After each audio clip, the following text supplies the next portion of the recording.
SN1 SN2 तो हमारा complete हो गया था। हमने देखा था लास्ट लेक्चर में कि SN1 रिएक्शन में कार्बोकैटायंस बनते हैं, और कार्बोकैटायन बनते हैं तो कार्बोकैटायन रीअरेंजमेंट्स के चांसेस हैं।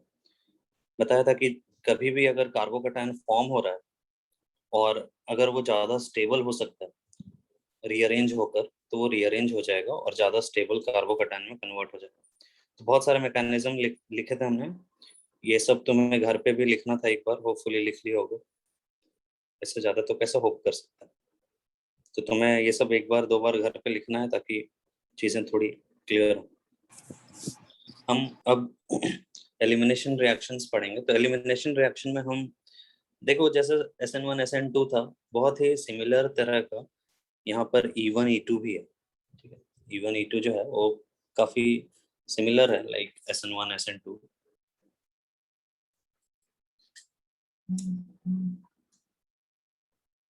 एक सेकंड, E1 E2 लिखते कैसे हैं वो मुझे देखने दो।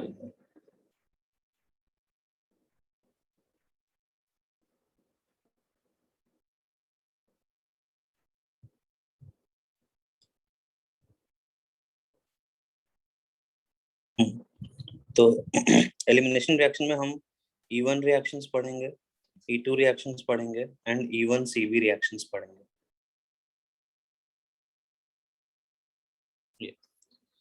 तो जैसे SN1 रिएक्शन में सब्स्टिट्यूशन न्यूक्लियोफिलिक यूनिमॉलिक्यूलर था, यहाँ पे भी, यहाँ पे एलिमिनेशन यूनिमॉलिक्यूलर है, एलिमिनेशन बाईमॉलिक्यूलर है, एलिमिनेशन यूनिमॉलिक्यूलर कॉन्जुगेट बेस।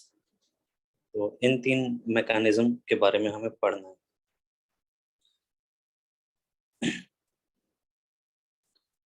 सबसे पहला रिएक्शन जो था, जैसे माने कि हम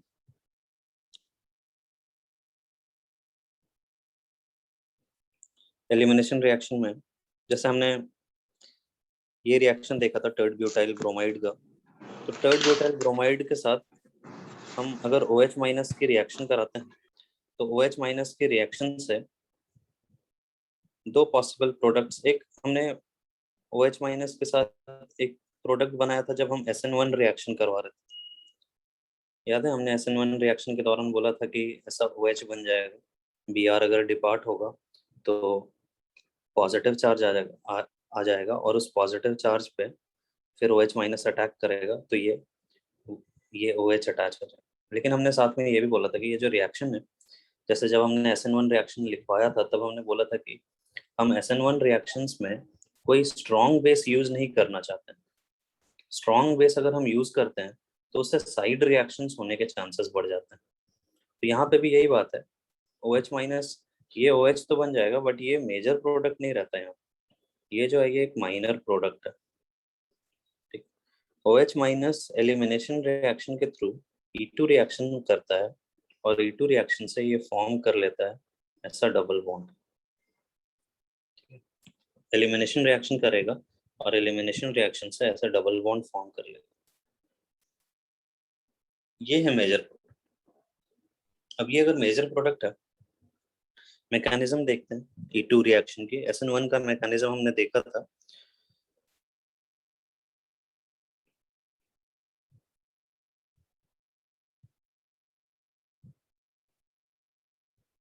मैकेनिज्म ऑफ E2 रिएक्शन।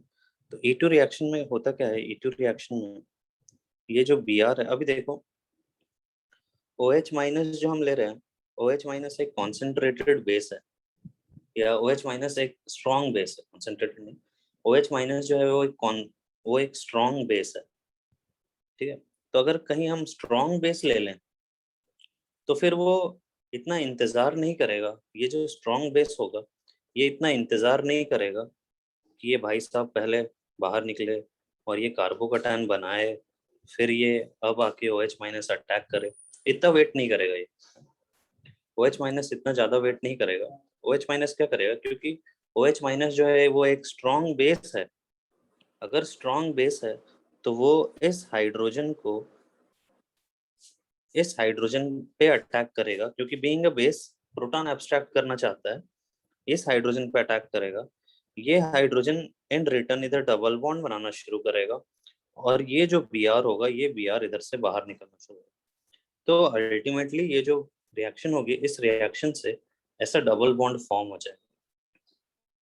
और क्योंकि ये सिंगल स्टेप रिएक्शन है, जैसा single step reaction SN2 reaction था, वैसा ही ये भी सिंगल स्टेप रिएक्शन है। तो इसमें भी मतलब दोनों का ही इन्वॉल्वमेंट है। यही एलिमेंट्री स्टेप होगी और ये बाई मॉलिक्यूलर है। तो बाई मॉलिक्यूलर है तो हम इसे E2 रिएक्शन बोलते हैं। एलिमिनेशन हो रहा है, क्या क्या बन रहा है, एक तो H2O बन गया और एक Br माइनस बाहर निकल गया, तो एलिमिनेशन हो रहा है HBr का। और तो ये जो रिएक्शन है, दिस इज E2 रिएक्शन। अगर हमें रेट लिखना हो तो रेट कैसे लिखेंगे? Rate equal to K times ये सबस्ट्रेट की कॉन्सेंट्रेशन इनटू OH माइनस की कॉन्सेंट्रेशन।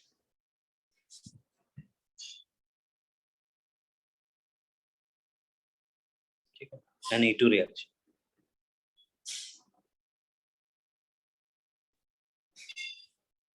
E2 रिएक्शन का क्या मतलब है? E is for elimination and 2 is for bimolecular.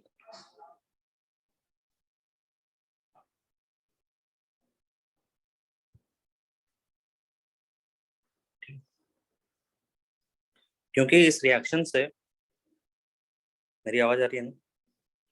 Yes sir. Yes sir. ठीक है, इस रिएक्शन में अगर हम देखें तो सबस्ट्रेट से एक हाइड्रोजन और एक ब्रोमीन को रिमूव किया जा रहा है। हाइड्रोजन और ब्रोमीन को रिमूव किया जा रहा है। This reaction is also called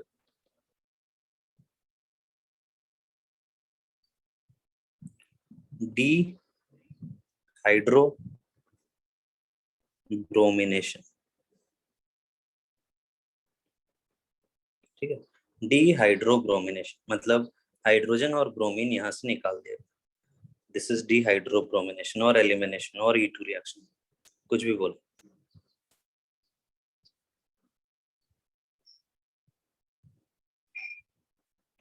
Elimination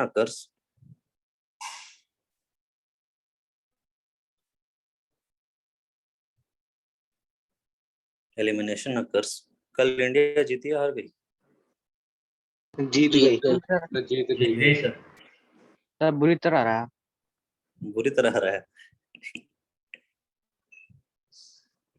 Sri Lanka में भी सब बच्चे बच्चे आए हुए हैं सर इंडिया वाले पहले तगड़े थे, अब बच्चे हो गए सारे। Elimination occurs when nucleophile attacks hydrogen instead of carbon.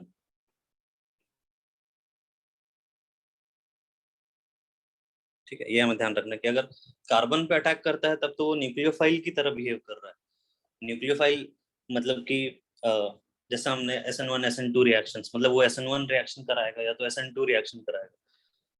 लेकिन अगर वो हाइड्रोजन पे अटैक करे तब वो एलिमिनेशन हो जाएगा। और हाइड्रोजन पे अटैक कर रहा है तो वो जो स्पीसीज है, वो जो रिएजेंट है, वो बेस की तरह बिहेव कर रहा है। ठीक है, क्योंकि वो एक प्रोटॉन एब्स्ट्रैक्ट कर रहा है। तो ये है सिंपल E2 रिएक्शन। वहीं अगर हम इवन एलिमिनेशन की बात करें तो सेम रिएक्शन जैसे अगर हम H2SO4 के साथ कराते हैं, एक इवन एलिमिनेशन का एग्जांपल देखते हैं। मानो कि even elimination of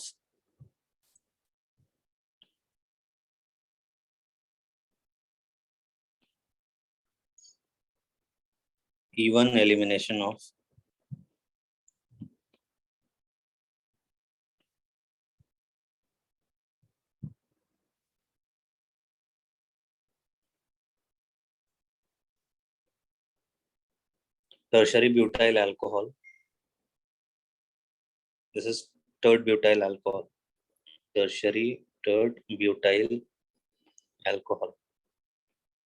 Elimination of third butyl alcohol in H2SO4 aqueous.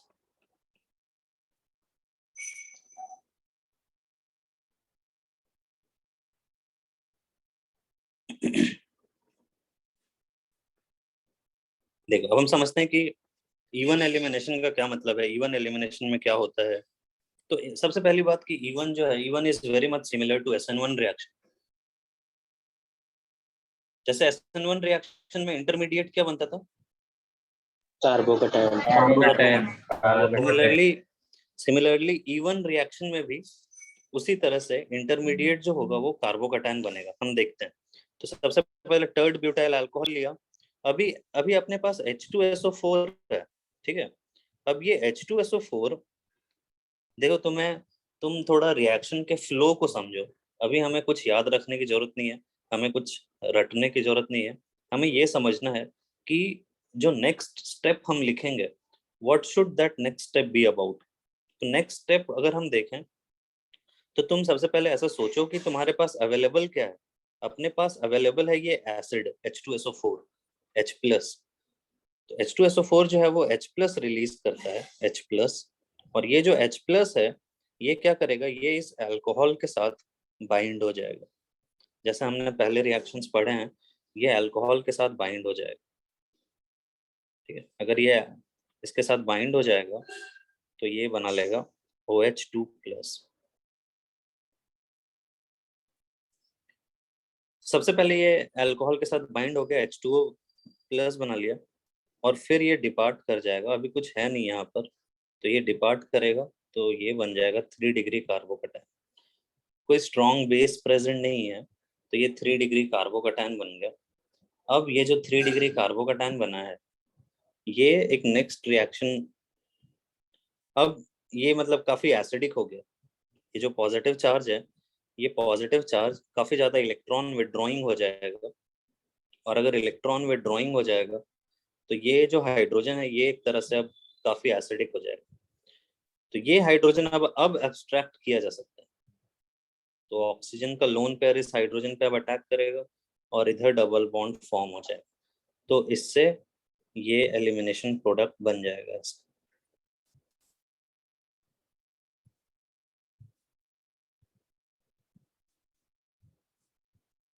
ठीक, तो ये जो रिएक्शन है, इस रिएक्शन में अब इंटरमीडिएट कार्बोकैटायन बन रहा है। Carbocation again, carbocation is an intermediate here.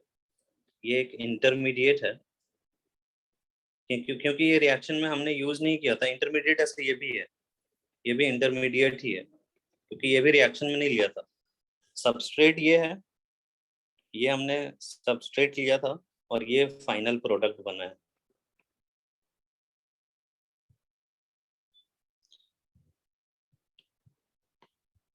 अब हमें अगेन ये समझना है कि इस 3 स्टेप के मैकेनिज्म में स्लोएस्ट स्टेप कौन सा है। इस 3 स्टेप के मैकेनिज्म में स्लोएस्ट स्टेप, ये सबसे डिफिकल्ट स्टेप कौन सा होगा? सेकेंड स्टेप सबसे डिफिकल्ट होगा क्योंकि सेकेंड स्टेप में कार्बोकैटायन बन रहा है और कार्बोकैटायन का फॉर्मेशन बहुत ही मुश्किल काम है। तो ये जो सेकेंड स्टेप है, this second step is a slow step, ठीक है, this is a slow step. And we know जो स्लोएस्ट स्टेप होता है वो होता है रेट डिटरमाइनिंग स्टेप। तो ये अगर रेट डिटरमाइनिंग स्टेप है तो नोटिस करो, जो रेट डिटरमाइनिंग स्टेप में केवल एक ही रेट, अगर हम इसके लिए रेट लॉ लिखें तो rate is equal to K times या K2 टाइम्स, मान लो कि इसके लिए K2 है तो rate equal to K2 times, और ये जो इंटरमीडिएट है OH2+, ये आ जाएगा। केवल इसी पे डिपेंड कर रहा है ना, इस इंटरमीडिएट पे। और ये जो रेट डिटरमाइनिंग स्टेप है वो यूनिमॉलिक्यूलर है, तो हम इसे बोलेंगे कि this is an E one reaction, an E one reaction. क्यों? क्योंकि जो रेट डिटरमाइनिंग स्टेप है वो E for elimination, again E for elimination and 1 for unimolecular. E elimination के लिए और 1 यूनिमॉलिक्यूलर के लिए।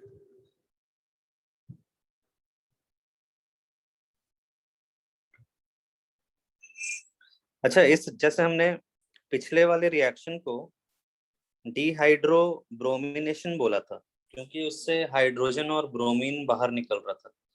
इस रिएक्शन से क्या क्या बाहर निकल रहा है? इस रिएक्शन से अगर नोटिस करो तो क्या क्या बाहर निकला? एक तो ये OH बाहर निकला, और एक यहाँ पे जो हाइड्रोजन था ये हाइड्रोजन बाहर निकला। तो इस सबस्ट्रेट से एक H और एक OH बाहर निकल गया, मतलब H2O बाहर निकल गया। अगर H2O बाहर निकल जाएगा तो this reaction is also called,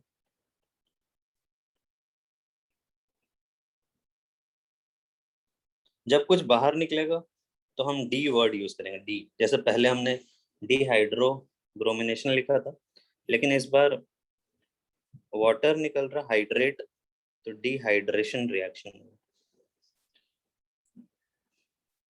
dehydration. हाँ सर आपने थर्ड स्टेप में एच के बारे में क्या बताया था? एच के बारे में ये बताया कि जब ये पॉजिटिव चार्ज हो जाएगा इसके बगल वाला कार्बन, तो ये हाइड्रोजन ज्यादा एसिडिक हो जाएगा ड्यू टू इलेक्ट्रोनेगेटिव इफेक्ट। जो पॉजिटिव चार्ज है ये इधर से इलेक्ट्रॉन विड्रॉ करेगा, और इलेक्ट्रॉन विड्रॉ करेगा तो इस हाइड्रोजन पे डेल्टा पॉजिटिव चार्ज काफी बढ़ा देगा। ठीक है। यस।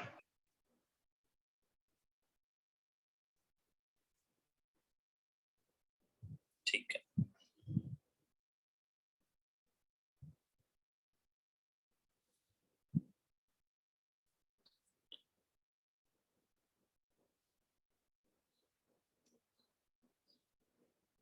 एक और इवन एलिमेंट, इवन मैकेनिज्म लिखते हैं। जैसे मानो कि एक और एग्जांपल लिखते हैं इवन का। ऐसा Br है, H2O के साथ रिएक्शन करा रहे हैं, इवन मैकेनिज्म से जा रहा है लेट्स से अभी, तो ये बनेगा ये प्रोडक्ट। हमें पता है, अगर प्रोडक्ट पता रहता है तो हमें मैकेनिज्म लिखना आसान हो जाता है।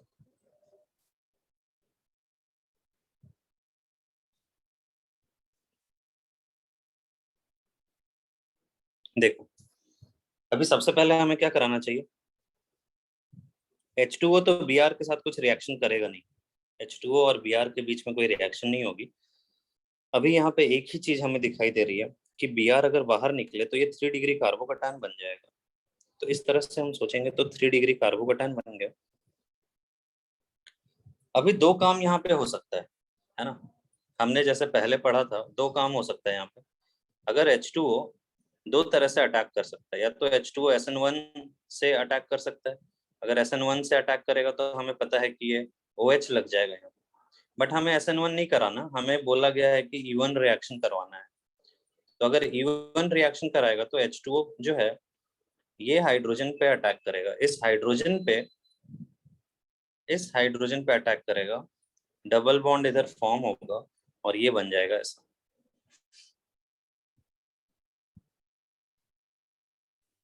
सर इसके साथ H3O+ फॉर्म हो रहा है ना? इसके साथ H3O+ फॉर्म होगा, वेरी H3O+ फॉर्म होगा, सही बात।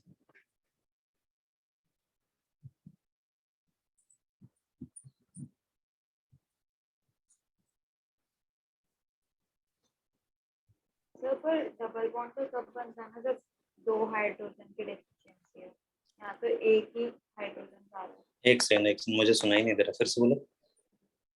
सर डबल बॉन्ड तो तब बनता है ना जब दो हाइड्रोजन की डेफिशिएंसी है, तो सिर्फ एक ही हाइड्रोजन एब्स्ट्रैक्ट हो रहा है। नहीं तो यहाँ पे तो दो चीजें, जैसे तुम ऐसा सोच रहे हो कि इधर से हाइड्रोजन और हाइड्रोजन निकलेगा तो डबल बॉन्ड बनेगा, लेकिन वैसे ही यहाँ पे अगर Br है और यहाँ पे हाइड्रोजन है, HBr अगर यहाँ से बाहर निकल जाए तो भी तो डबल बॉन्ड बन जाएगा ना। समझ रहे हो? तो कोई भी स्पीसीज, अब यहाँ से HBr बाहर निकला है तो दिस रिएक्शन इज डिहाइड्रोब्रोमिनेशन, है ना। डिहाइड्रो, ये जो रिएक्शन है दिस इज डिहाइड्रोब्रोमिनेशन।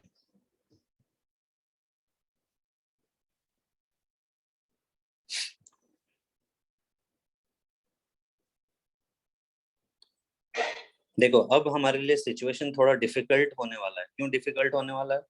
क्योंकि अब यहाँ पे दो दो प्रोबेबिलिटी हो गई। अब ये रिएक्शन SN1 भी कर सकता है और ये रिएक्शन E1 भी कर सकता है। तो अब हम आगे जाके ये सीखेंगे कि कब रिएक्शन SN1 करेगा और कब रिएक्शन E1 करेगा। पहले हम E1 को थोड़े और लाइंस में डिफाइन कर लेते हैं। E1 यहाँ तक सबने लिख लिया ना? ये मैकेनिज्म वगैरह ड्रॉ कर लिया? सर हाँ हाँ बोलो।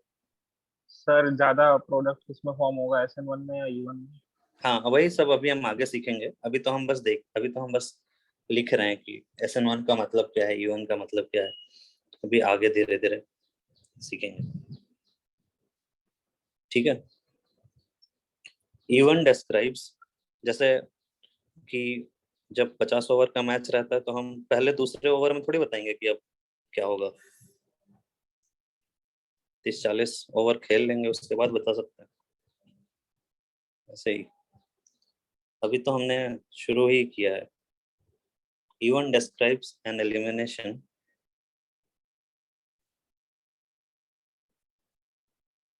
E1 describes an elimination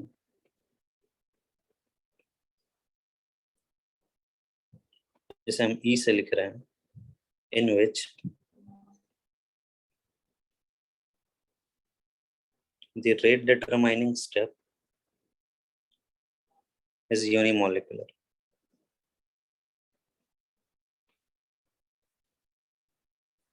E1 describes an कितने बच्चे आए हैं?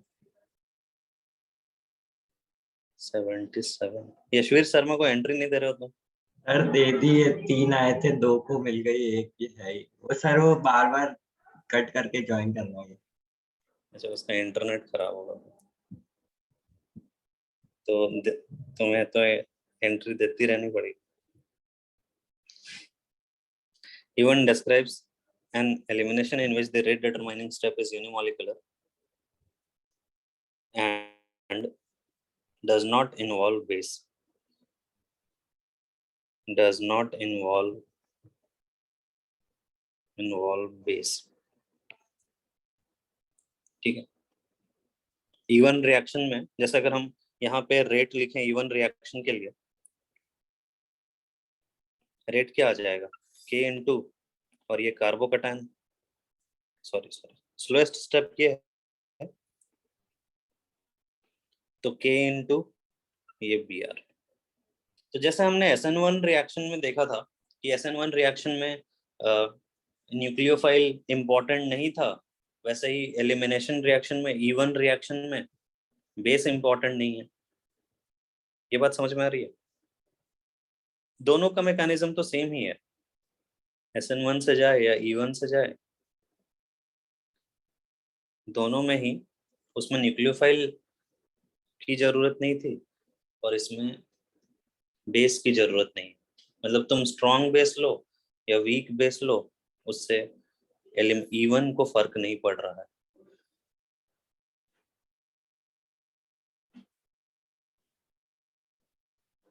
The leaving group leaves in this step.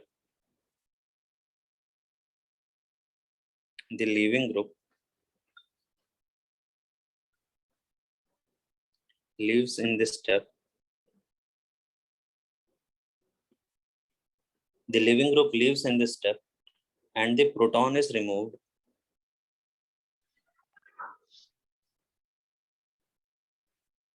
And the proton is removed in a separate step.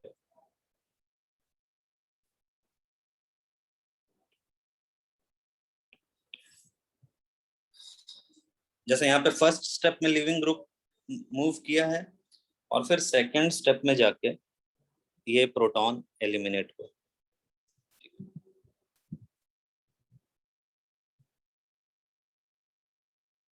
ठीक है। इसमें अल्फा बीटा पोजीशंस होते हैं, ये पता है ना? अच्छा बताया तो था कि यस सर। ये जो कार्बन है इस जो ब्रोमीन के साथ डायरेक्टली अटैच्ड है इसे बोलते हैं अल्फा कार्बन। तो जो नेक्स्ट कार्बन होगा उस कार्बन को बोलेंगे बीटा कार्बन। 3 बीटा कार्बन है। तो जो ये हाइड्रोजन जो रिमूव हो रहा है यहाँ से, ये कैसा हाइड्रोजन है? This is a beta hydrogen. A beta hydrogen.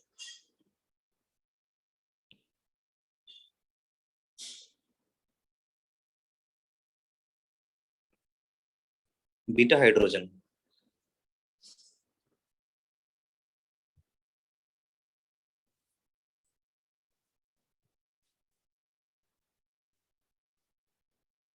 ठीक।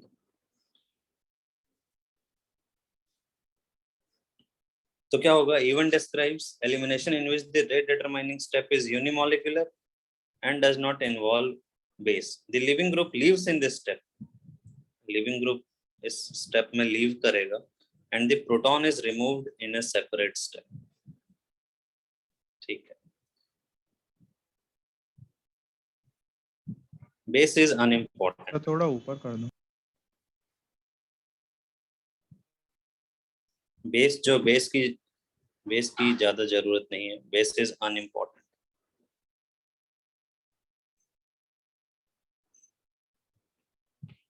और बीच में कार्बोकैटायन फॉर्म हो रहा है, तो कार्बोकैटायन फॉर्म होगा तो कार्बोकैटायन कैन रीअरेंज अगेन, है ना.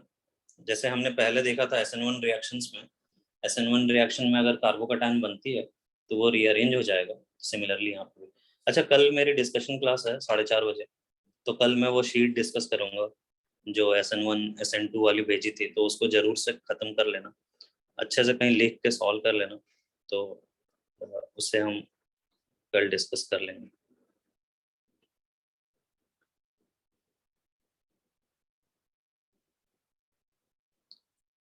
E2 reaction.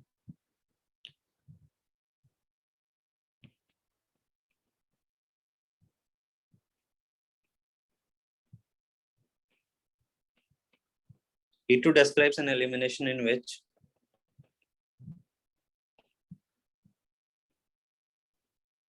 the rate determining step is bimolecular. जिसे 2 से हम लिख रहे हैं यहाँ पर E2, that must involve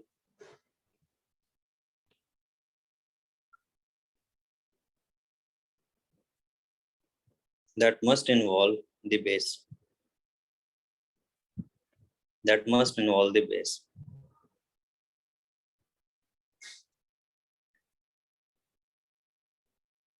The loss of the leaving group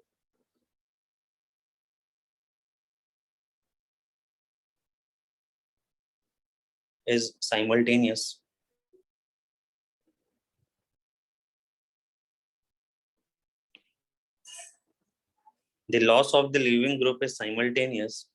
with the removal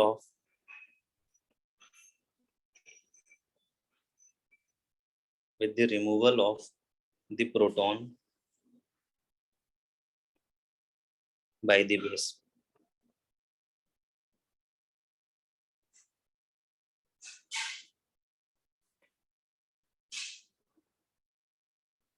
E2 describes an elimination in which rate determining step is bimolecular. जो rate determining step होगा वो bimolecular होगा. ठीक है. Rate determining step is bimolecular that must involve the base. The loss of the leaving group is simultaneous. जैसे base जो है, base मानो बेस इस हाइड्रोजन को एब्स्ट्रैक्ट कर रहा है, ये हाइड्रोजन इधर उसी टाइम पे ये हाइड्रोजन डबल बॉन्ड बना रहा है और सेम टाइम पे ये Br डिपार्ट कर रहा है, तो ये जो रिएक्शन होगी इसमें ये बन जाएगा सेम टाइम पे.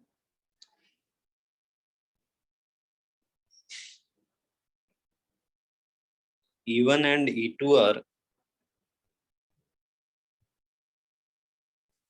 beta elimination reactions. Beta elimination reactions. Beta elimination reaction इसलिए बोलते हैं as they remove beta hydrogen. As they remove beta hydrogen.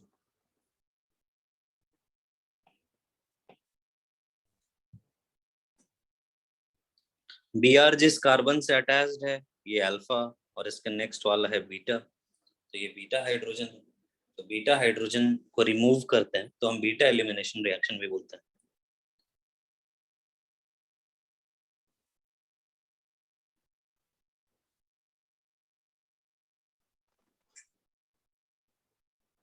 तो बहुत सारा कुछ तो अब सिमिलर है, जैसे SN1 में होता है, जैसे SN2 में होता है.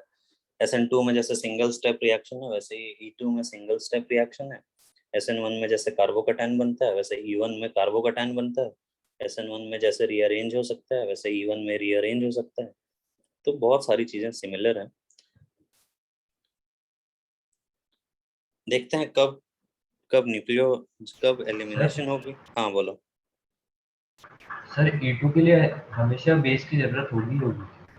E2 के लिए हमेशा बेस की जरूरत होती ही होती है, क्योंकि E2 में बेस भी आ रहा है और ये भी आ रहा है। जब रेट लिखेंगे तो दोनों आएंगे, तो बेस इम्पोर्टेंट है।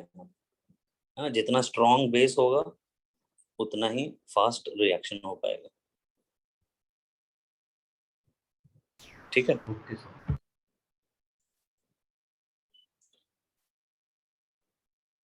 Elimination versus substitution.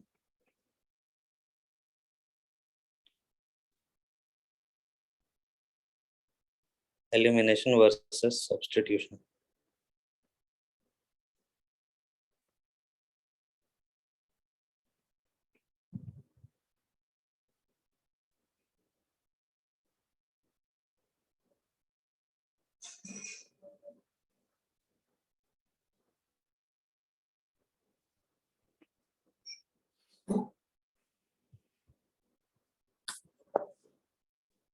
कब एलिमिनेशन कराएंगे, कब सब्स्टिट्यूशन कराएंगे?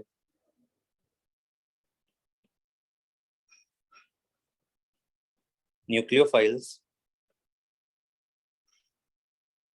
that are strong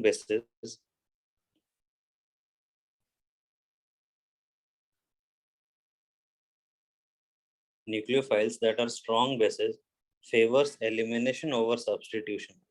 Favors elimination over substitution.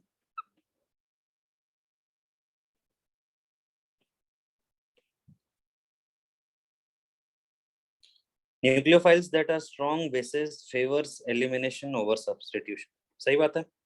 अगर स्ट्रॉन्ग बेस हो जाएगा तो वो फिर कार्बन पे नहीं अटैक करना चाहेगा। अगर स्ट्रॉन्ग बेस हो जाएगा तो फिर वो हाइड्रोजन पे अटैक करना चाहेगा। Nucleophiles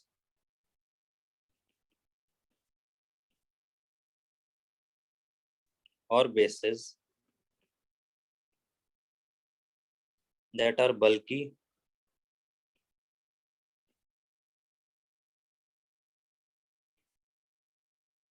favors elimination over substitution.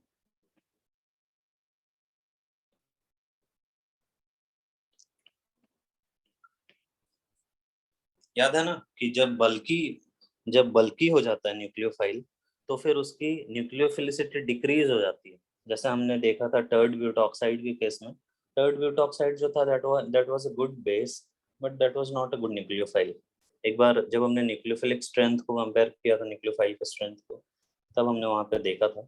तो एक बार वहां पे रिवाइज कर सकते हो उस पॉइंट। थर्ड है हाई टेम्परेचर।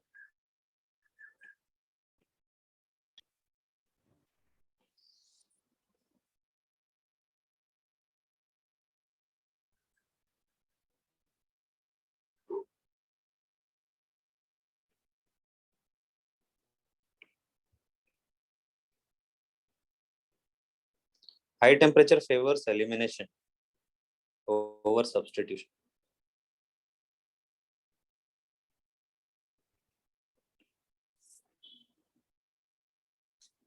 तो ये तीन चीजें हमें ध्यान रखनी कि एलिमिनेशन कब होगा। एक तो अगर वो स्ट्रॉन्ग बेस हो गया या स्ट्रॉन्ग बेस हो जाएगा तो फिर एलिमिनेशन फेवर करना शुरू हो जाएगा। अगर हिंडर्ड न्यूक्लियोफाइल तो हिंडर्ड न्यूक्लियोफाइल भी एलिमिनेशन करना शुरू कर देंगे। और अगर टेम्परेचर ज्यादा है तो ज्यादा टेम्परेचर पे एलिमिनेशन फेवर होता है। अब हम तीनों पॉइंट्स के कुछ एग्जांपल देखते हैं।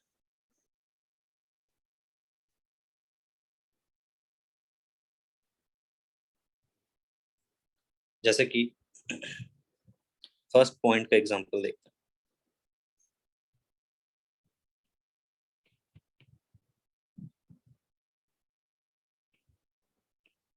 फर्स्ट में बोला गया है कि nucleophiles that are strong bases favours elimination over substitution. और लेट्स सी हम अपने पास दो न्यूक्लियोफाइल है, एक ETO माइनस है और एक ETOH है।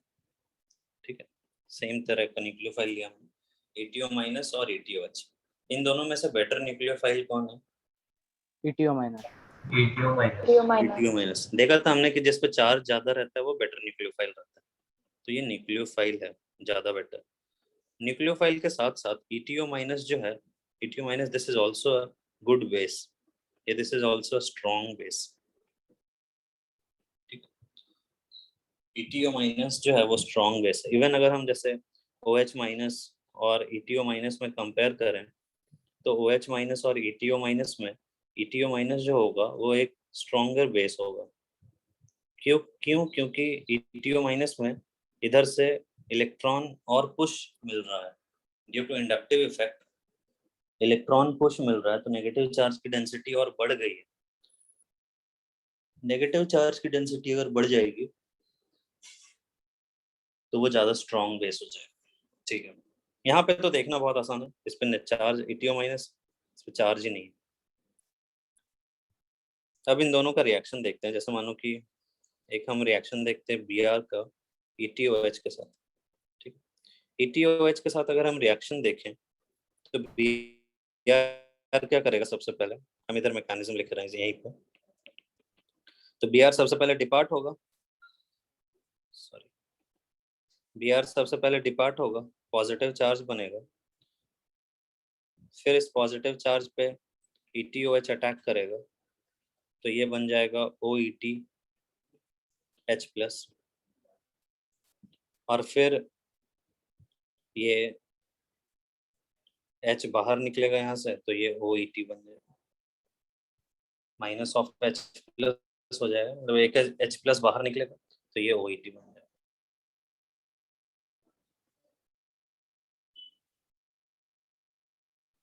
तो ETOH के साथ तो ये SN1 रिएक्शन कर रहा है।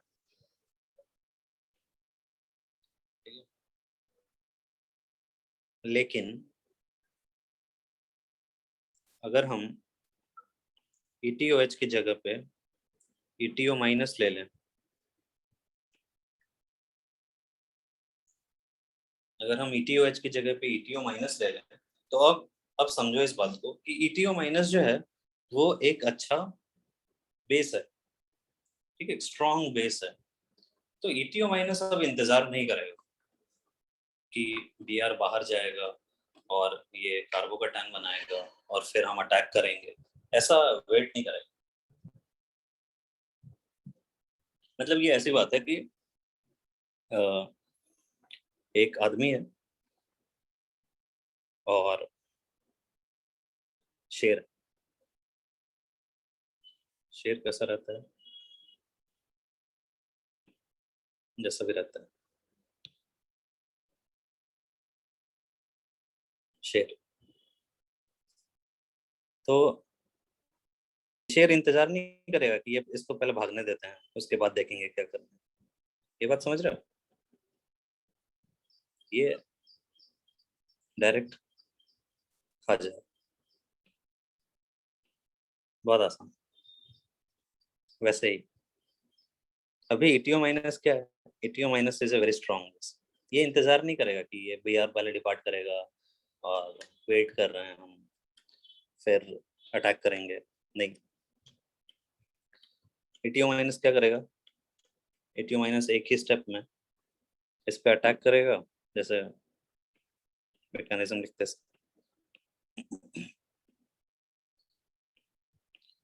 इस हाइड्रोजन पे अटैक करेगा, इस हाइड्रोजन को एब्स्ट्रैक्ट कर लिया, इधर डबल बॉन्ड बना दिया और ये Br बाहर निकल गया, तो ये बन गया ऐसा प्लस ETOH और एक Br माइनस। तो ये जो रिएक्शन है ये एलिमिनेशन होना शुरू हो जाएगी। ये रिएक्शन कैसे हो जाएगी? ये रिएक्शन हो जाएगी E2 रिएक्शन, E2 रिएक्शन हो जाएगी। तो हुआ क्या बेसिकली, जब हम स्ट्रॉन्ग बेस ले रहे हैं तो स्ट्रॉन्ग बेस लेने से E2 रिएक्शन फेवर होना शुरू। ये बात सबको समझ में आ रही है? कोई दिक्कत नहीं? और ऐसे भी 3 डिग्री है, 3 डिग्री है तो इस पे SN2 के चांस ही नहीं है, तो SN2 का तो अभी सवाल है ही नहीं कहीं पे, तो केवल E2 होगा इसमें। ठीक है, मतलब सीधी सी बात है, अभी हमें बस ये समझना है कि अगर हम स्ट्रॉन्ग बेस ले लेते हैं तो स्ट्रॉन्ग बेस लेने से एलिमिनेशन रिएक्शन के चांसेस बढ़ जाते हैं। सेकंड का एग्जांपल देखते हैं। सेकंड में क्या लिखा हुआ है? सेकंड में लिखा हुआ है nucleophiles that are bulky favours elimination over substitution. जो बल्की न्यूक्लियोफाइल्स होंगे, जैसे मानो कि अब हम दो न्यूक्लियोफाइल ले रहे हैं, एक OH माइनस ले रहे हैं और एक ये बड़ा O माइनस टर्ड ब्यूटॉक्साइड आयन ले रहे हैं। हमने पहले भी बताया था कि ये बहुत दिस इज बल्की। अगर हम बेसिसिटी कंपेयर करें, ऐसे तो बेसिसिटी में यही ज्यादा है ना, ये बल्की न्यूक्लियोफाइल। अगर हम इनका रिएक्शन कराएं, जैसे मानो कि ये है कुछ Br लिया हमने, इसका रिएक्शन अगर हम कराते हैं OH माइनस के साथ, तो अभी क्या लगता है ये OH माइनस क्या करेगा?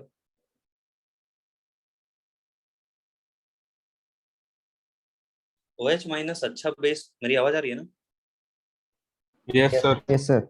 Yes sir. मैं बिल्कुल डर गया था अभी, क्योंकि मैं बहुत देर से बोल रहा था, तो मुझे लगा कि अब मुझे फिर से बोलना पड़ेगा। तो OH माइनस के साथ क्या होना चाहिए अभी यहाँ पर? OH माइनस अच्छा बेस है, बट साथ ही अच्छा न्यूक्लियोफाइल भी है। और अगर हम यहाँ पे देखें तो ये 1 डिग्री है।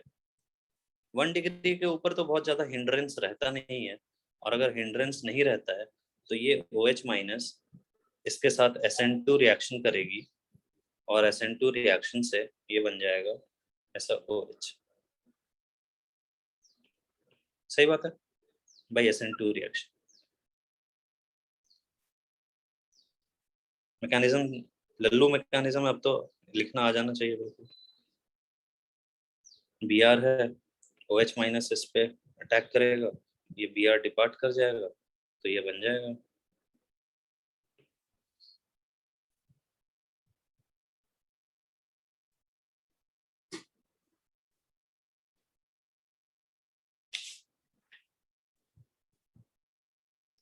दिक्कत कब आएगी? दिक्कत आएगी जब इसके साथ हम कोई छोटा बेस नहीं ले या छोटा न्यूक्लियोफाइल नहीं ले, और हमने ले लिया ये टर्ड ब्यूटॉक्साइड। ठीक है, टर्ड ब्यूटॉक्साइड हिंडर्ड है, पहले ही बताया था ये ऐसा है, कार्बन कार्बन कार्बन, तीनों तरफ कार्बन हाइड्रोजन यही सब भरे हुए हैं।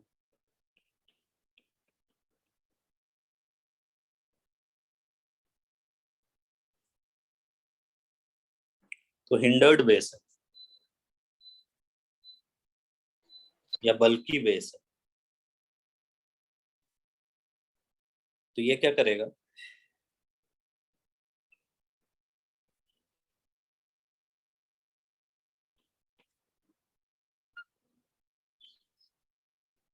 ये अभी यहाँ पर अटैक नहीं कर पाएगा, ठीक है, ये इधर अटैक नहीं करेगा क्योंकि यहाँ पे ऐसे हिंड्रेंस ज्यादा मिलेगी।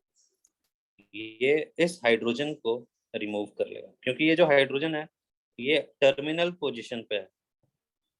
पहले भी बताया था हाइड्रोजन टर्मिनल पोजीशन पे रहता है, तो ये इधर आएगा और ये Br यहाँ से डिपार्ट कर जाएगा, तो ये बन जाएगा ऐसे।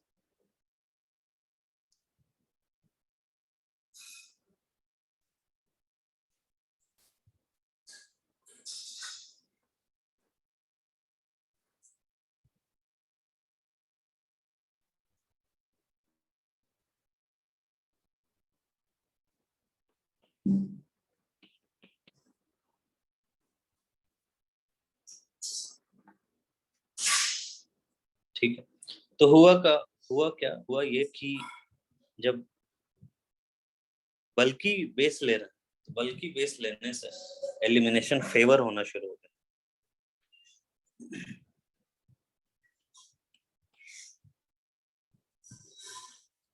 ठीक है, न्यूक्लियोफाइल की तरह अटैक नहीं करेगा, और मतलब ये नहीं न्यूक्लियोफाइल की तरह अटैक नहीं करेगा, बस ये बेस की तरह अटैक करेगा।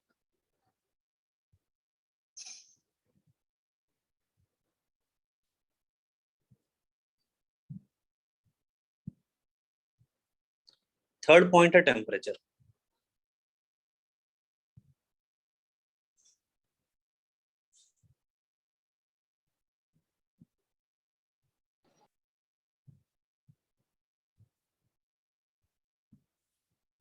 टेम्परेचर का रोल कैसा रहता है देखते हैं।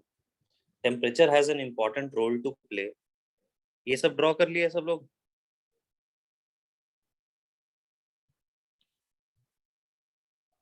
Yes sir. हम्म।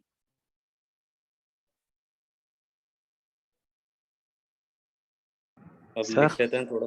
हाँ बोलो। सर SN2 में शिफ्टिंग नहीं होती ना? SN2 में शिफ्टिंग नहीं होती। सर और क्लोरीन सर बैड बेस, वो बैड न्यूक्लियोफाइल है ना? क्लोरीन तो अच्छा न्यूक्लियोफाइल है। Cl और Br में बताया था ना ये सब, तो लास्ट लेक्चर में पढ़ा था ना हमने।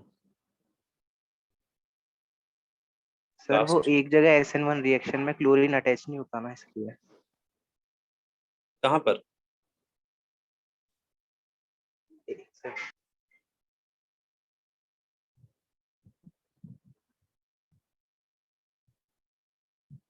सर लेक्चर 8 के एंड में।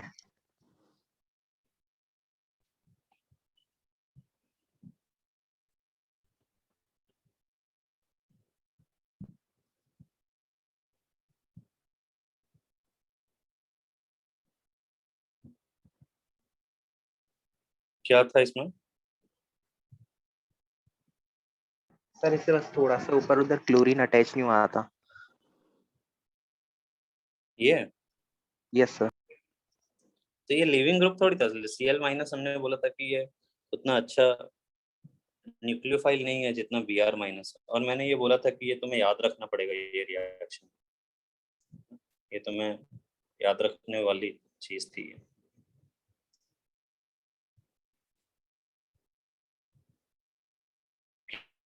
कि Cl माइनस जो है वो डायरेक्टली H2O को रिप्लेस नहीं करेगा।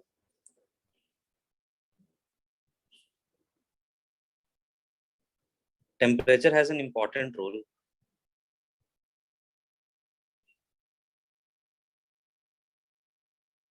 to play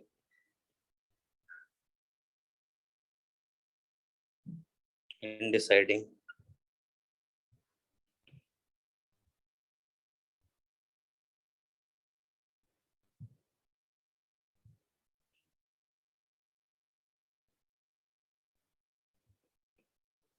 whether a reaction is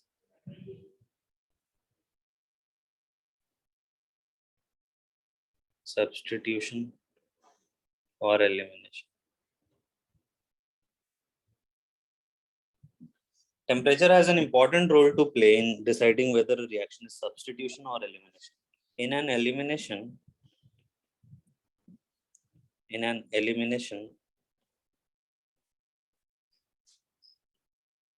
the two molecules the two molecules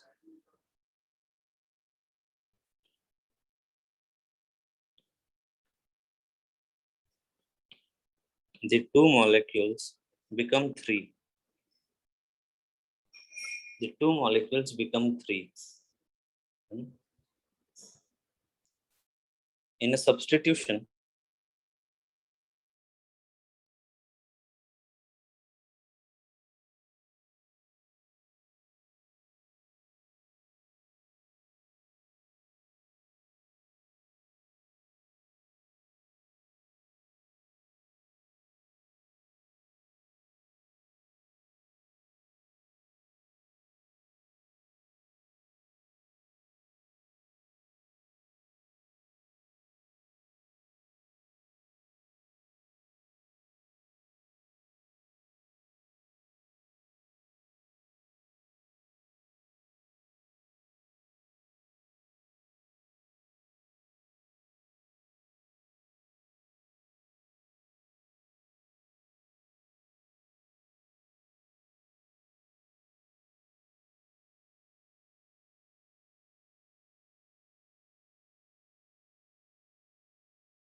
एक सेकंड बस, हाँ, मैं बाहर निकल गया था।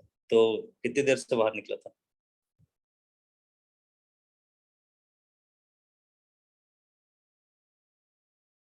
हेलो, मेरी आवाज आ रही है ना? Yes yes sir. सर।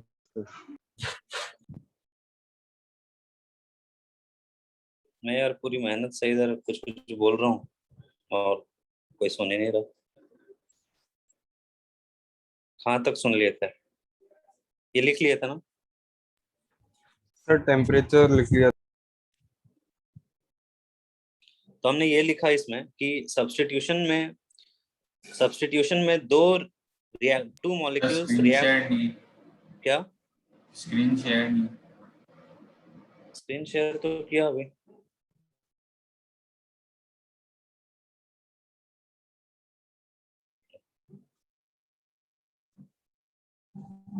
दिख रहा है अभी? Yes sir. तो ये बताया हमने कि सब्स्टिट्यूशन में दो मिलके दो बना रहा है। जैसे ये सब्स्टिट्यूशन है तो यहाँ पे दो रिएक्टेंट मिलके दो नए रिएक्टेंट बना रहा है। लेकिन एलिमिनेशन में क्या हो रहा है? एलिमिनेशन में दो रिएक्टेंट मिलके तीन नए रिएक्टेंट्स बना रहे हैं। तो अगर तीन नए रिएक्टेंट बना रहे हैं, हमसे अगर ऐसा पूछा जाता है कि एंट्रोपी किसमें ज्यादा चेंज हो रही है या एंट्रोपी किसमें इंक्रीज हो रही है,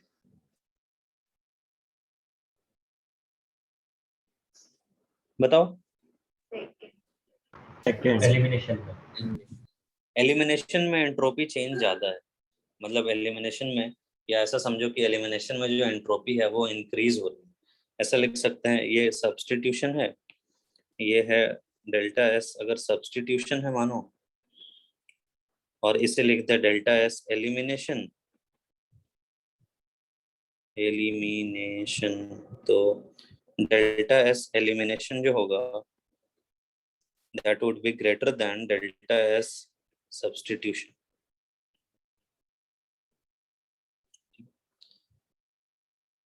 एंट्रोपी जो होगी, एंट्रोपी एलिमिनेशन की ज्यादा होगी देन सब्स्टिट्यूशन। और अगर डेल्टा एस पॉजिटिव है या डेल्टा एस एलिमिनेशन में ज्यादा है तो टेम्परेचर बढ़ाएंगे अगर, तो डेल्टा जी की वैल्यू में क्या फर्क पड़ेगा, याद है?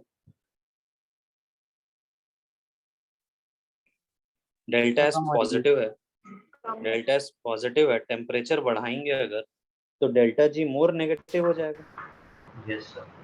ये बात समझ में आ रही है? अगर हम टेम्परेचर इंक्रीज करते हैं और डेल्टा एस पॉजिटिव है तो डेल्टा जी जो होगा वो मोर नेगेटिव हो जाएगा। मोर नेगेटिव का मतलब है कि ज्यादा फेवरेबल होगा या कम फेवरेबल होगा? ज्यादा फेवरेबल। ज्यादा favourable.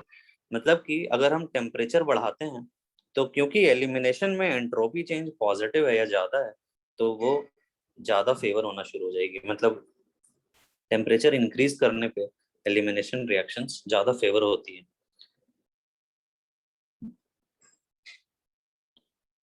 The reaction in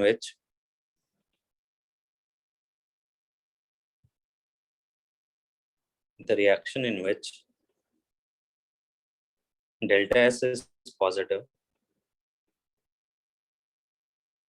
becomes more favorable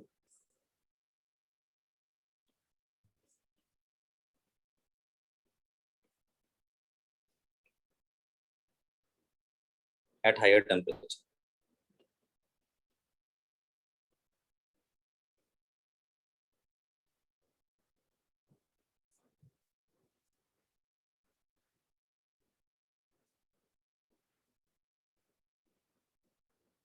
Elimination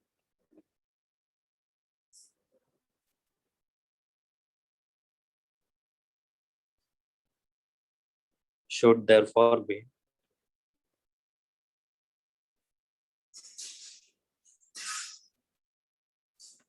more favorable at higher temperature.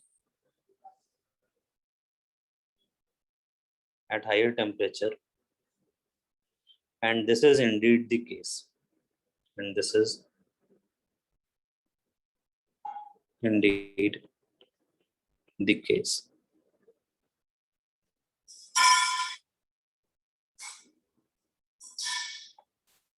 most eliminations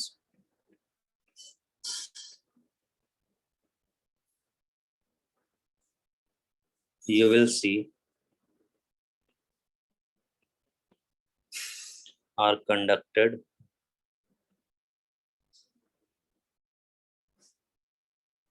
room temperature or above room temperature or above.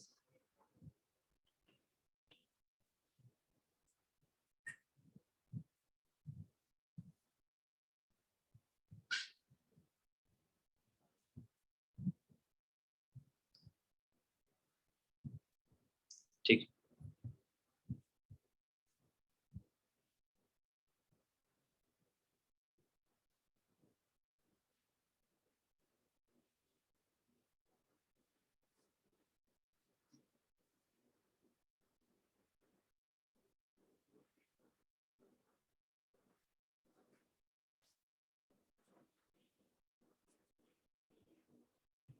Temperature increase करेंगे तो रिएक्शन जो है वो इंक्रीज हो जाएगी, एलिमिनेशन रिएक्शन इंक्रीज हो जाएगी टेम्परेचर बढ़ाने पर। ठीक है, तो 3 फैक्टर हैं जो कि एलिमिनेशन रिएक्शंस को गाइड कर रहे हैं। लिख लिया ना सबने?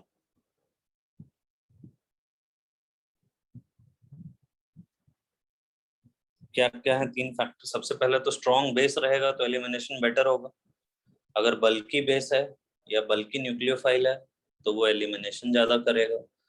और अगर हमने हायर टेम्परेचर पे रिएक्शन कराया है तो भी एलिमिनेशन होने के चांसेस बढ़ जाएंगे। मैं ऐसा कह रहा हूँ चांसेस बढ़ जाएंगे, ऐसा नहीं कि जबरदस्ती हम एलिमिनेशन रिएक्शन ही करवाने लगे।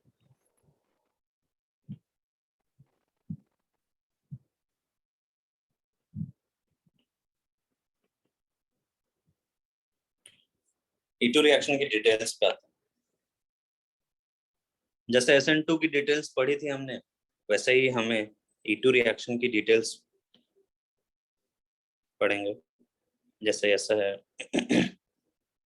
ये हमने देखा Br है, हाइड्रोजन है और एक स्ट्रॉन्ग बेस लिया हमने।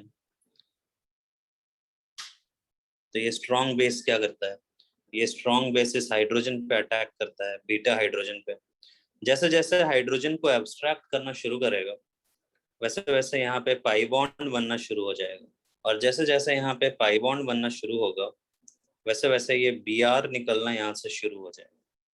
तो ये तीनों एक साथ हो रहे हैं। ये जो 3 स्टेप हैं कि हाइड्रोजन भी निकल रहा है और इधर पाई बॉन्ड भी बन रहा है और ये Br भी निकल रहा है, तो ये तीनों मतलब प्रोसेसेस एक ही स्टेप में हो रहे हैं। मतलब अगर हम ट्रांजिशन स्टेट बनाएं तो ट्रांजिशन स्टेट में ये हाइड्रोजन बाहर निकल रहा है यहाँ से, यहाँ पे डबल बॉन्ड कैरेक्टर आ रहा है और यहाँ से Br बाहर निकल रहा है। यहाँ से B- जो है ये B- इस हाइड्रोजन के साथ बॉन्ड बना रहा है, तो ये भी सब पार्शियल बॉन्ड बना हुआ है। और ये जो नेगेटिव चार्ज था B-, ये इस Br- अब निकल रहा है बाहर, तो ये इसके साथ शेयर हो जाएगा। तो ये है इसकी ट्रांजिशन स्टेट।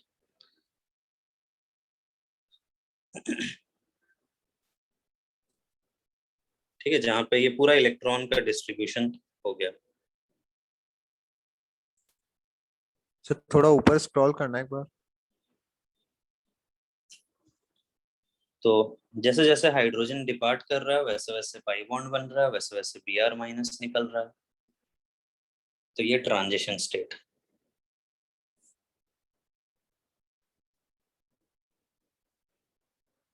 और ये जो ट्रांजिशन स्टेट है ये एल्कीन की तरह है, क्योंकि यहाँ पे कुछ एल्कीन का नेचर है, तो इसे हम बोलते हैं एल्कीन लाइक ट्रांजिशन स्टेट।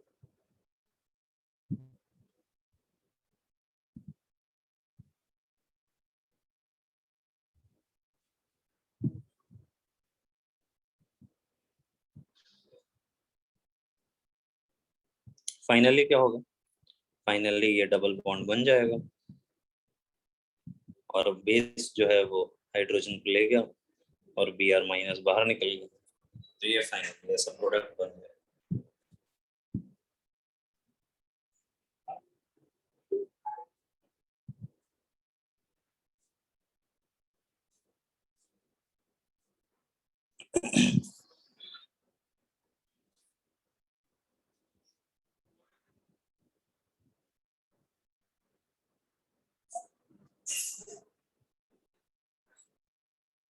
तो एल्कीन लाइक ट्रांजिशन स्टेट बन रहा है, तो हमें एल्कीन की स्टेबिलिटी देखनी पड़ेगी कि कौन सा एल्कीन ज्यादा स्टेबल होता है, कौन सा एल्कीन, क्योंकि कई बार एक से ज्यादा एल्कीन बन सकते हैं, एक से ज्यादा मतलब प्रोडक्ट्स बन सकते हैं। तो हमें देखना पड़ता है यहाँ पर कि कब हम एल्कीन की मतलब एल्कीन की स्टेबिलिटी हम कैसे जज करेंगे, कौन से एल्कीन को ज्यादा स्टेबल बोलेंगे, कौन से एल्कीन को हम कम स्टेबल बोलेंगे।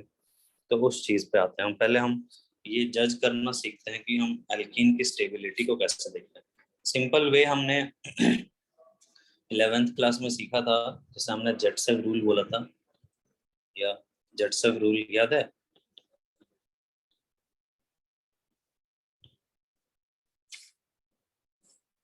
याद है क्या? ऐसा कुछ हमने एक रूल पढ़ा था कि डबल बॉन्ड के अबाउट जितने ज्यादा एल्काइल ग्रुप्स अटैच रहते हैं वो ज्यादा स्टेबल रहता है। याद है कि जितने ज्यादा एल्काइल ग्रुप्स अटैच्ड रहेंगे इस डबल बॉन्ड पे वो ज्यादा स्टेबल एल्कीन रहेगा। सही रूल पढ़ा था ना? आवाज आ रही है मेरी? Yes sir. Yes sir. ठीक है, मतलब हमें ये बात याद नहीं है जेटसेव रूल। नाम तो सुना हुआ है पर याद नहीं आ रहा। हाँ यस वही सर। बात।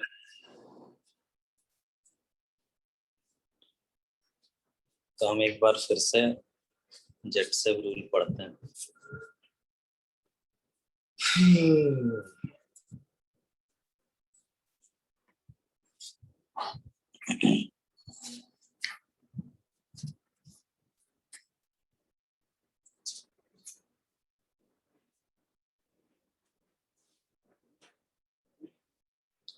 अभी हम अपने मुद्दे से थोड़ा भटक रहे हैं, E2 डिटेल्स पे हम आएंगे, बट उसके पहले हम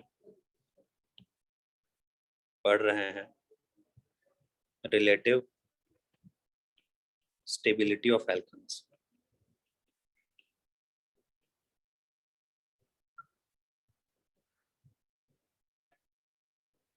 कैसे हम देखेंगे कि कौन सा एल्कीन ज्यादा स्टेबल है, कौन सा एल्कीन कम स्टेबल है। 3 फैक्टर हैं जो कि एल्कीन्स को स्टेबलाइज करते हैं। एल्कीन्स आर स्टेबलाइज्ड बाय तीनों फैक्टर ऐसे हमें पता है। फर्स्ट है कॉन्जुगेशन, रेजोनेंस जो हमने पहले पढ़ा है। सेकंड है सब्स्टिट्यूशन या सब्स्टिट्यूएंट्स लिख देते हैं। थर्ड है लैक ऑफ स्टेरिक हिंड्रेंस।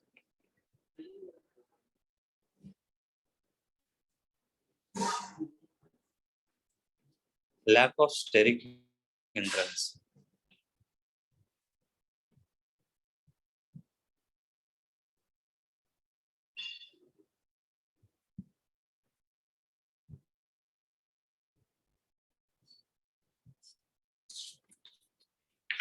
तो ये 3 फैक्टर है जो कि एल्कीन को स्टेबलाइज करता है, और सबसे ज्यादा पावरफुल फैक्टर है इसमें से कॉन्जुगेशन, फिर सेकंड है सब्स्टिट्यूशन या सब्स्टिट्यूएंट्स, थर्ड है लैक ऑफ स्टेरिक फैक्टर। तो सबसे पहले हम फर्स्ट पे आते हैं, conjugation.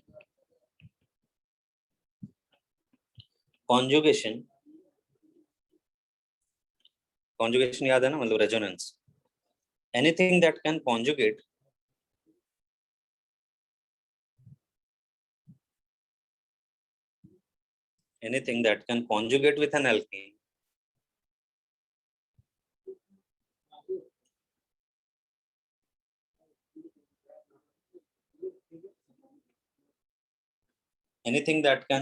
with an alkene stabilizes it.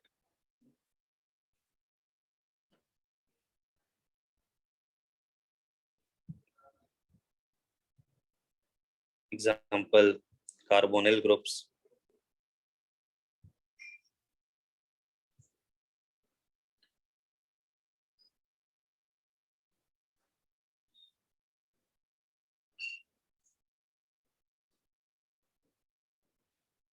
RO, benzene rings,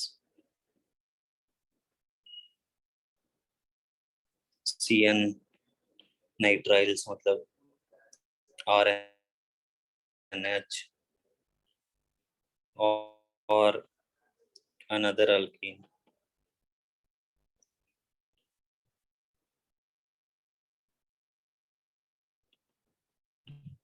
This is the strongest stabilization. This is the strongest stabilization. This is the strongest stabilization and usually dominates.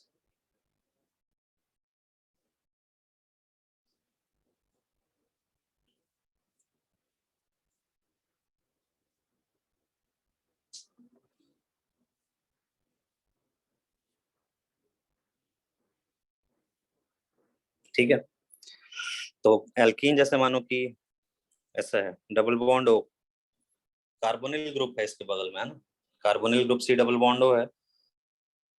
Alkene के बगल में अगर कार्बोनिल ग्रुप होगा तो carbonyl group के साथ stabilization show कर सकते हो।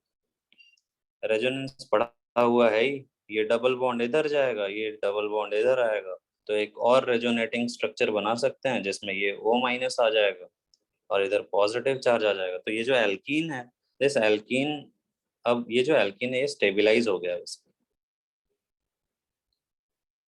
ठीक है, ये O- और प्लस हो गया, सॉरी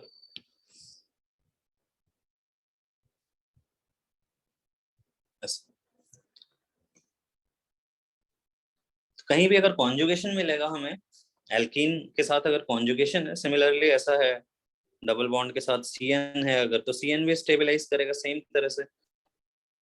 मैकेनिज्म मैं एरो बना देता हूँ, तुम लोग अब ये सब घर पे करके देखना। डबल बॉन्ड अगर बेंजीन है तो बेंजीन के साथ भी अगर कोई एल्कीन है तो ये भी स्टेबलाइज हो जाएगा। डबल बॉन्ड इधर पुश करेंगे हम तो ये O- बन जाएगा, फिर O- बनेगा तो इसके साथ नेगेटिव चार्ज और पॉजिटिव चार्ज की डेंसिटी आ जाएगी। जैसे ये बन गया पहला, एक बना देता हूँ मैं, फिर तुम आगे घर पे बना के देख लेना। यहाँ पे माइनस बन गया, यहाँ पे प्लस बन गया। अब ये फर्दर फिर तुम शो कर सकते हो, मतलब इसे इधर पुश करो तो इस तरह से रेजोनेंस स्ट्रक्चर इसमें भी बन जाएंगे। सिंपल डबल बॉन्ड है, जैसे डबल बॉन्ड के बगल में डबल बॉन्ड है तो भी ये स्टेबलाइज हो जाएगा, ये बन जाएगा ऐसा, डबल बॉन्ड माइनस प्लस, ठीक है, और ये एक और रेजोनेटिंग स्ट्रक्चर बन जाएंगे जिसमें इधर माइनस, इधर प्लस और इधर माइनस आ जाएगा। मतलब उल्टे साइड से अगर जाओगे तो उल्टे साइड, जैसे हम इस डायरेक्शन में गए तो उल्टे डायरेक्शन में आओगे तो ये बन जाएगा। तो ये 3 रेजोनेंस स्ट्रक्चर इसके भी बन जाएंगे।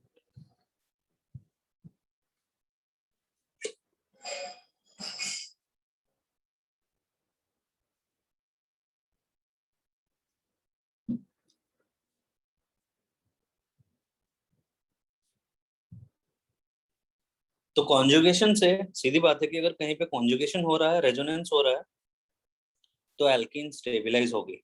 आवाज आ रही है हमारी? Yes sir. Yes.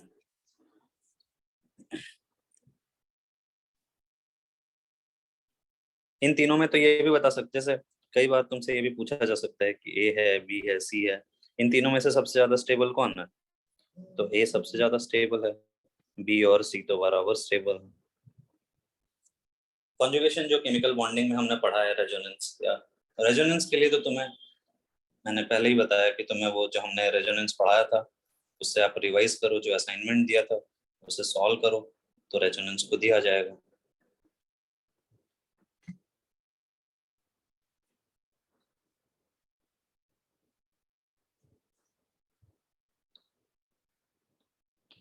Second criteria है सब्स्टिट्यूशन या substituents.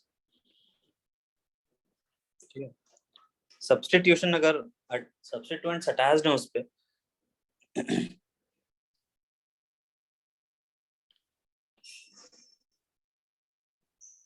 alkyl groups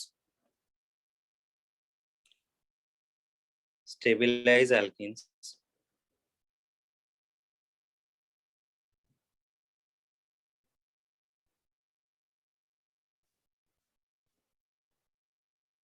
weakly by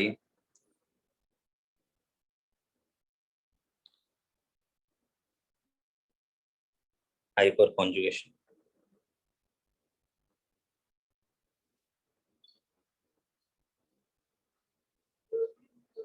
या हम इसे सिग्मा कॉन्जुगेशन भी बोलते हैं, sigma conjugation. So the more alkyl groups, तो हाइपर कॉन्जुगेशन जैसा हमने ट्रिपल बॉन्ड में देखा था, जितना ज्यादा हाइपर कॉन्जुगेशन होगा उतना स्टेबलाइज होगा, वैसे ही यहाँ पर जितना ज्यादा हाइपर कॉन्जुगेशन होगा जितना ज्यादा अल्काइल ग्रुप्स होंगे, so the more alkyl groups, जितने ज्यादा अल्काइल ग्रुप्स होंगे उतना स्टेबल एल्कीन हो जाएगा।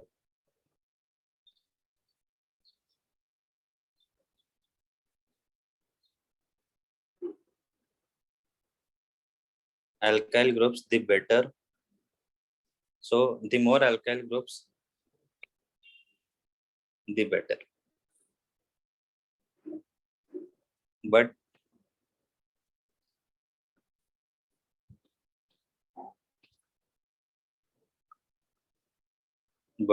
beware of the next point।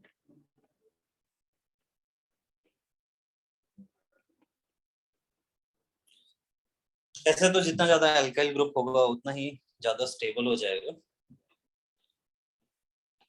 लेकिन नेक्स्ट पॉइंट के बारे में हमें थोड़ा सोचना पड़ेगा। बट अभी हम पहले ये देखते हैं कि जितने ज्यादा अल्काइल ग्रुप्स होंगे उतना ही स्टेबल हो जाएगा। तो जैसे मानो कि ये है, ऐसा डबल बॉन्ड है, ठीक है, ये जो डबल बॉन्ड है this will be more stable then, देखो इसमें 4 सब्स्टिट्यूएंट लगे हुए हैं, है ना, यहाँ पर एक CH3 ग्रुप लगा हुआ है, यहाँ पर एक CH3 ग्रुप लगा हुआ है, यहाँ पर एक CH3 ग्रुप लगा हुआ है, यहाँ पर एक CH3 ग्रुप लगा हुआ है, 4 सब्स्टिट्यूएंट लगे हुए हैं, 4 अल्काइल ग्रुप्स लगे हुए हैं। तो जितने ज्यादा अल्काइल ग्रुप्स होंगे उतना ही बेटर है। इसे हम बोलते हैं टेट्रा सब्स्टिट्यूटेड। ये हो जाएगा ट्राई सब्स्टिट्यूटेड, ये हो जाएगा डाई सब्स्टिट्यूटेड। डाई में भी सिस ट्रांस में ट्रांस ज्यादा स्टेबल है देन सिस। फिर ये हो जाएगा मोनो सब्स्टिट्यूटेड, और फिर ये हो जाएगा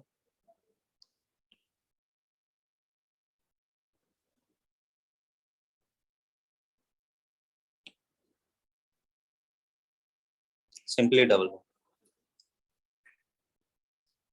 die substituted, disubstituted, monosubstituted, और ये तो इथीन है।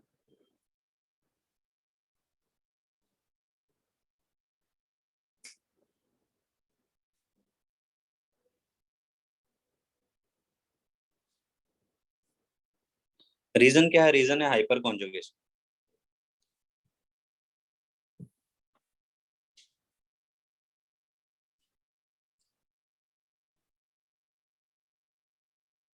ऐसा हाइपर कॉन्जुगेशन को समझना यहाँ पे थोड़ा डिफिकल्ट है, लेकिन हम कोशिश करते हैं।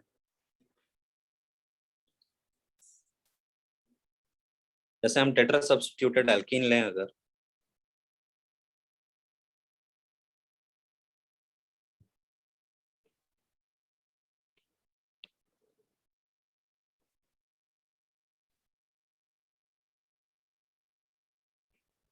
ऐसा है, CH3 है, CH3 है, CH3 है, इसके पास भी CH3 है, बट अभी मैं इसे ऐसा शो कर,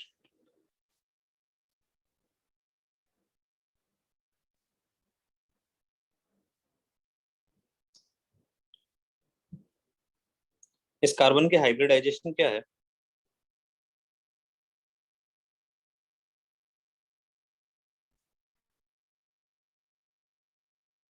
आवाज आ रही है?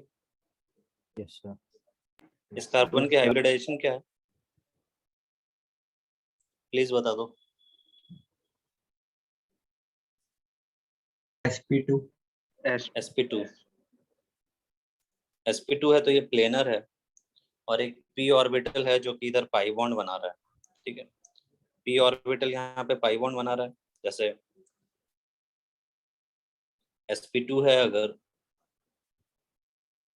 तो p ऑर्बिटल यहाँ पे पाई बॉन्ड बना रहा है, और हमें पता है कि अगर p ऑर्बिटल इधर है तो इधर भी एक ऑर्बिटल होगा जिसे हम बोलेंगे, ये तो पाई और ये तो पाई है, और ये क्या है, दिस इज पाई स्टार, है ना।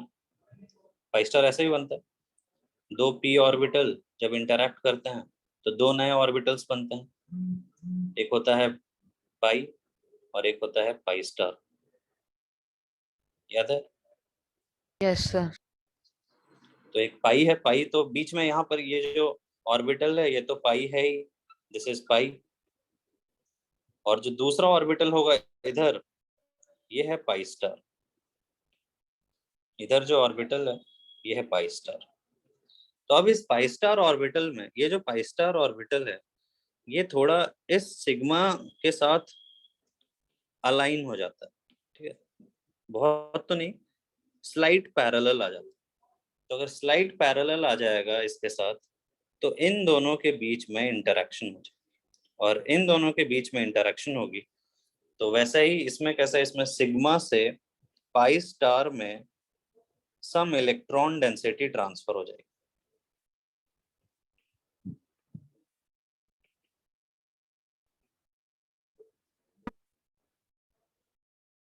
और कुछ इलेक्ट्रॉन डेंसिटी अगर इधर ट्रांसफर हो जाएगी तो ये हाइपर कॉन्जुगेशन से स्टेबलाइज हो जाएगा।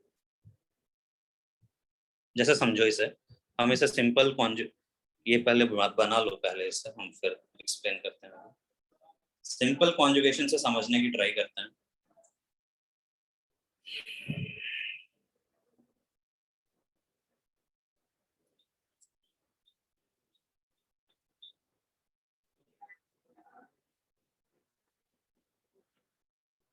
सम ओवरलैप,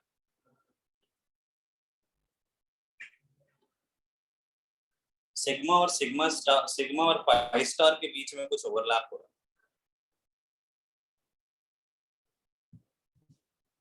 है। ड्रॉ कर लिया?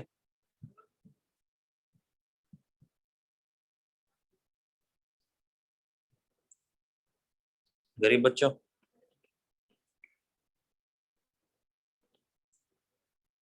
बताओ। यस 77 से शुरुआत हुई थी और 20 ने मतलब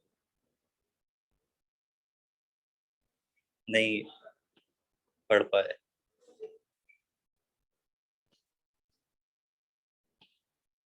हाइपोथेटिकली हम इसे इस तरह से शो कर सकते,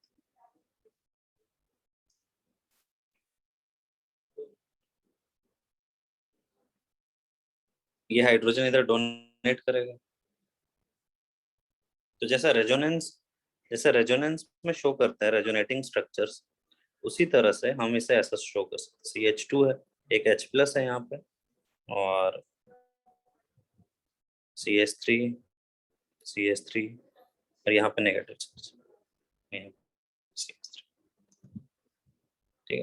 फिर इस तरह से ये तो एक हाइड्रोजन था, फिर ये दूसरा हाइड्रोजन भी करेगा, फिर ये तीसरा हाइड्रोजन भी करेगा, फिर ये तीनों हाइड्रोजन भी करेंगे, फिर ये तीनों भी करेंगे, ये तीनों भी करेंगे, तो टोटल कितने स्ट्रक्चर्स बन जाएंगे टोटल ऐसे, ये 3 6 3 और 3 12, टोटल 12 CH हाइपर कॉन्जुगेशंस इस तरह से इसमें दिखाए जा सकते हैं,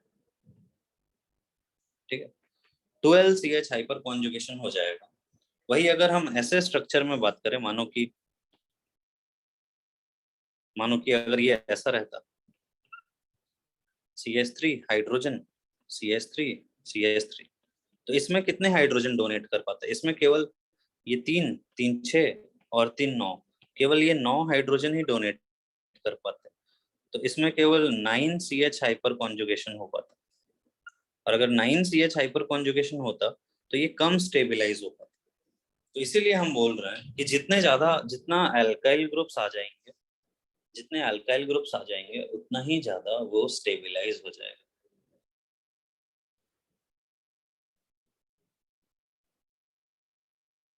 ठीक है।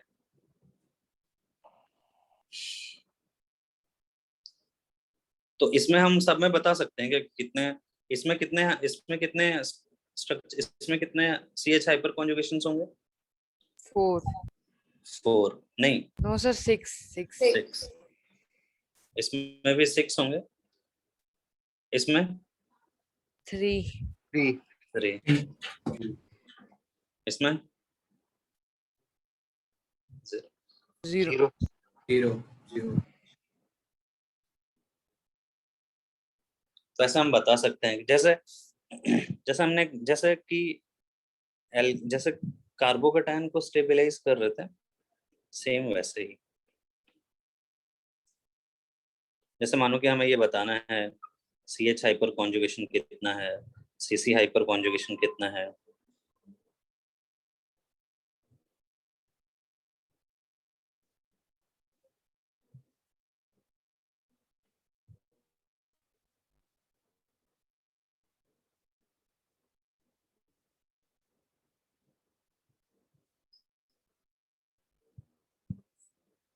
ट्राई करो एक बार, सोचो थोड़ा।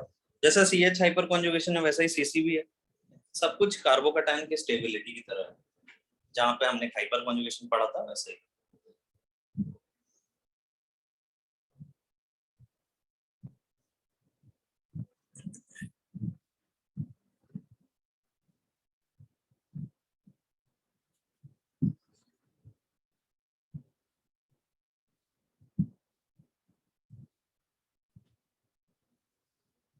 रेजोनेंस की तरह सोचना है ना, यहाँ पे CH3 ग्रुप है तो ये डोनेट करेगा, तो ये तीन,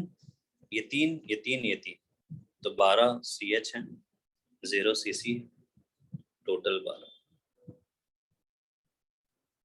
यहाँ पर एक CC बॉन्ड भी है तो ये CC डोनेट करेगा, ये मतलब 11 तो CH हो जाएंगे, एक CC हो जाएगा, तो टोटल 12 हो जाएगा। इसमें इधर 3, यहाँ पे CH3 है, ये CH3, यहाँ पे CH3 है, तो ये 3 6, और इस कार्बन के साथ 3 कार्बन अटैच्ड, तो 6 CH, 3 CC, टोटल 9। यहाँ पे अगर देखें तो इधर तो CH3 है और यहाँ पे 2 हाइड्रोजन है, तो ये 5 और ये 1 और ये 6।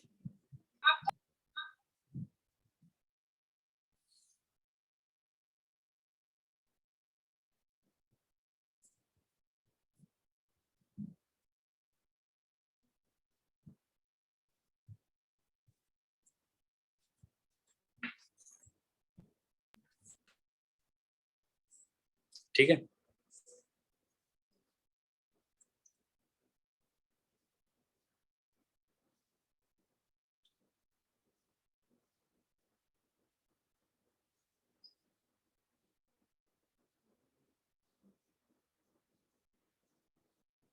किसी को दिक्कत हो तो बताओ,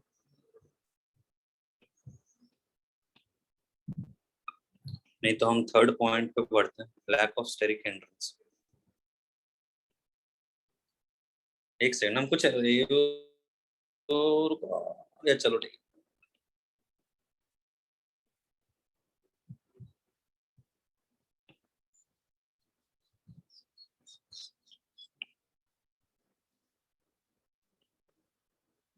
तुम लोगों ने कभी होगी एंड कॉकरोचेस देखा है क्या? Yes sir. Yes sir. Yes sir. फिर ठीक है।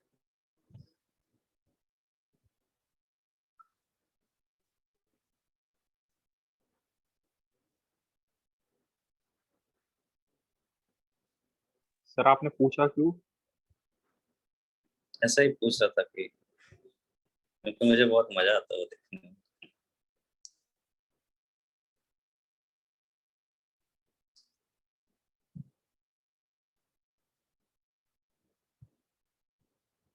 As alkenes are planar, large, specially branched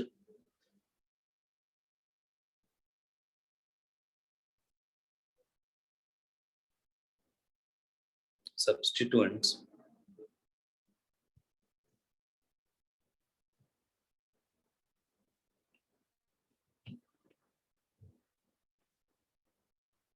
arranged syn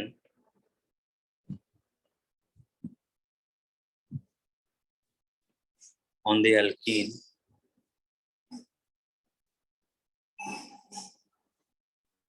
destabilizing.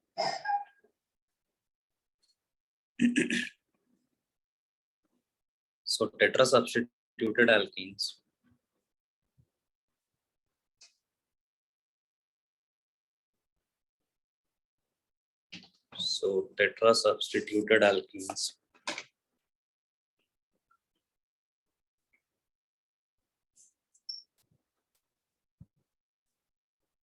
are usually less stable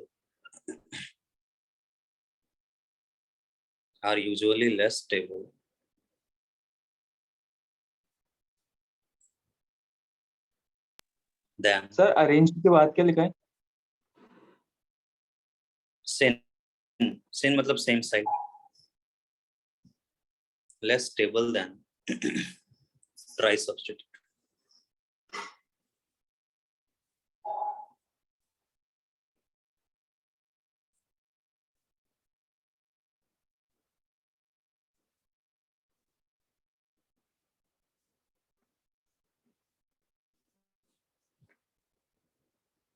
मतलब अगर एल्कीन क्योंकि प्लेनर है, एज एल्कीन्स आर प्लेनर,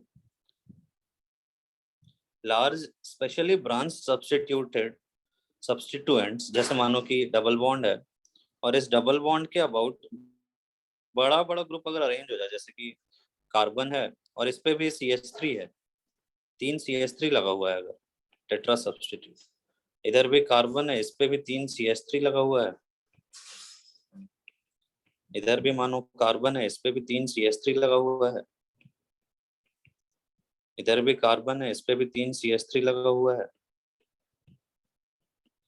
तो जो सेम साइड ग्रुप्स रहते हैं इनके बीच में रिपल्शन बहुत ज्यादा होना शुरू होता है, क्योंकि प्लेनर है तो फिर ये अपने आप को ज्यादा ओरिएंट कर नहीं सकता, तो जो सेम साइड में है उसमें रिपल्शंस बहुत ज्यादा होना शुरू हो जाता है।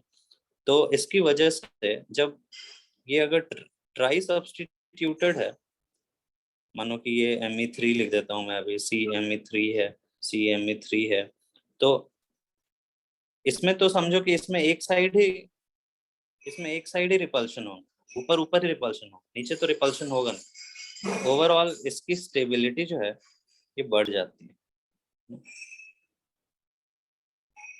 ट्राई सब्स्टिट्यूटेड जो रहता है वो ज्यादा स्टेबल हो जाता है देन टेट्रा सब्स्टिट्यूटेड। तब जब बहुत बड़े बड़े ग्रुप्स अगर अटैच हो जाएंगे तब बहुत ज्यादा एग्जांपल हमें देखने को नहीं मिलेगा, ऐसे simple examples.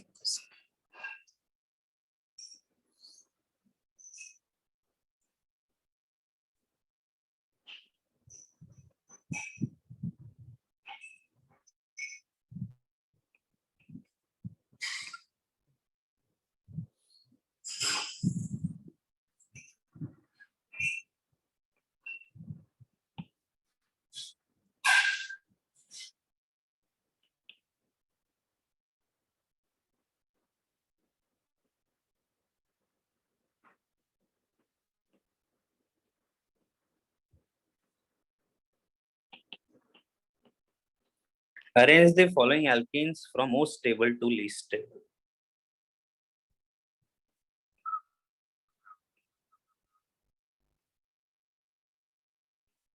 Hyper conjugation dominate नहीं करेगा? नहीं, यही तो हमने लिखा था पहले, हाइपर कॉन्जुगेशन बहुत ज्यादा स्टेबलाइज नहीं करता, हाइपर कॉन्जुगेशन जो है वो वीकली स्टेबलाइज करता है, इसलिए हमने लिखा था कि जितना ज्यादा सब्स्टिट्यूएंट्स होंगे उतना ज्यादा स्टेबल तो होगा, but beware of the next point. कभी ऐसा हो सकता है कि अगर बहुत बड़े बड़े ग्रुप्स अटैच हो जाएंगे कार्बन पे, तो बड़े ग्रुप्स अटैच होने के कारण से वो फिर स्टेबिलिटी उसकी कम हो जाएगी। ठीक है, बहुत ज्यादा हमें ये जो ये हमें बहुत ज्यादा देखने को नहीं मिलेगा, एक आध एग्जाम्पल ही है, इससे ज्यादा इसके बारे में ज्यादा मोस्टली तो टेट्रा सब्स्टिट्यूटेड जो होंगे वो तो ट्राई सब्स्टिट्यूटेड से ज्यादा स्टेबल होंगे।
अरेंज करो एक बार।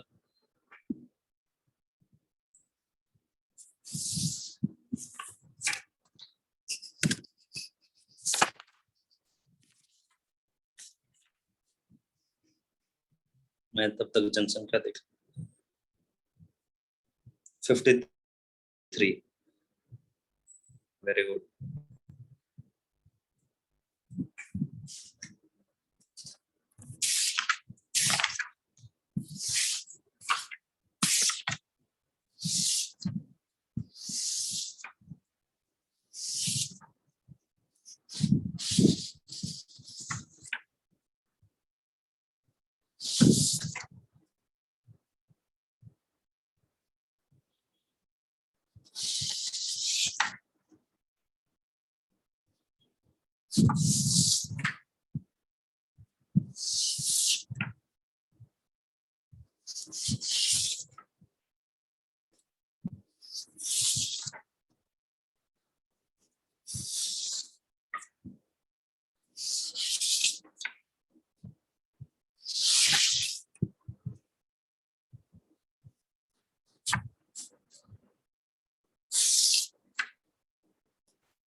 हो गया?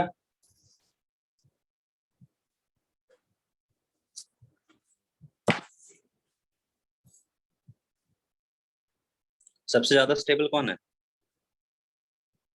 ए, ए, फिर बी,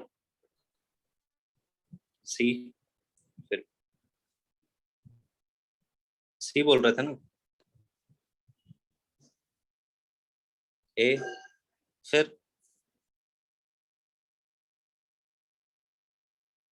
सी, देखो कितने सब्स्टिट्यूएंट्स इस पे अटैच्ड हैं। जैसे अगर हम इस पे देखें तो 1 2 3 4 4 अल्काइल ग्रुप्स जुड़े हुए हैं इस डबल बॉन्ड पे। इस डबल बॉन्ड पे कितने सब्स्टिट्यूएंट जुड़े हुए हैं? 1 2। इस डबल बॉन्ड पे कितने सब्स्टिट्यूएंट जुड़े हुए हैं? 1 2 3। बस सी फिर बी।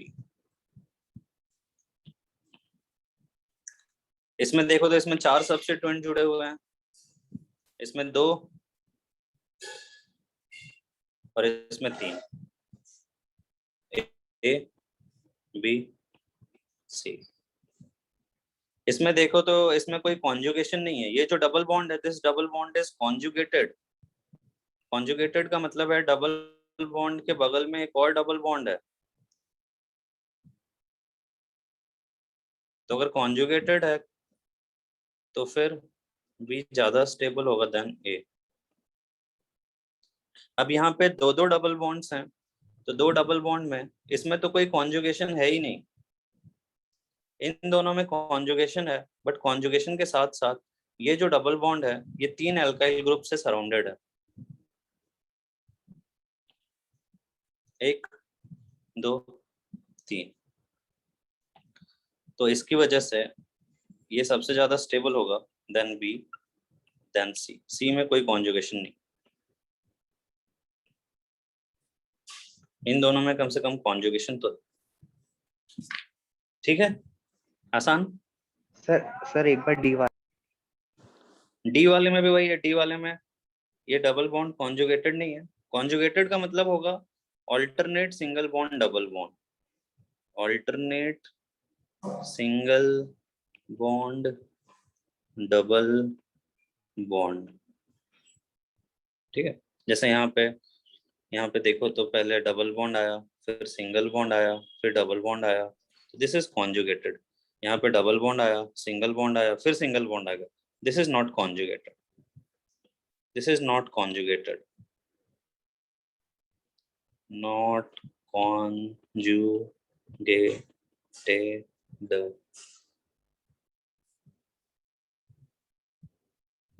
ठीक है,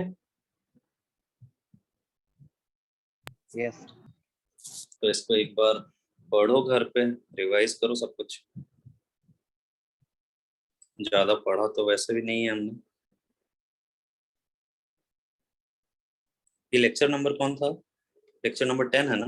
10। यस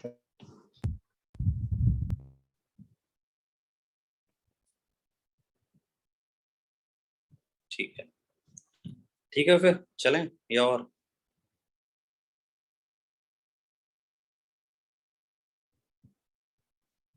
ठीक है, बाय।